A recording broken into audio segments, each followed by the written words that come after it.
Hi everyone, in this video we will compare FLUX AI and LEONARDO AI.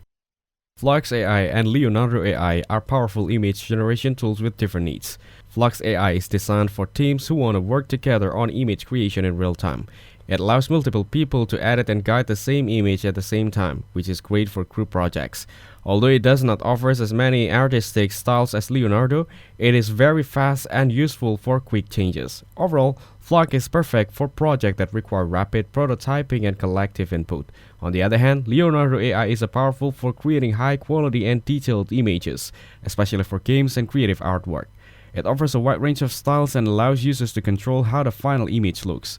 It is known for producing high-quality, detailed outputs with vibrant colors and distinct aesthetics. Its user-friendly interface makes it accessible to both beginners and professionals. In my opinion, LEONARDO excels in artistic control and polish, while FLUX shines in flexibility and team collaboration. Thanks for watching, like the video and subscribe to the channel for more content like this.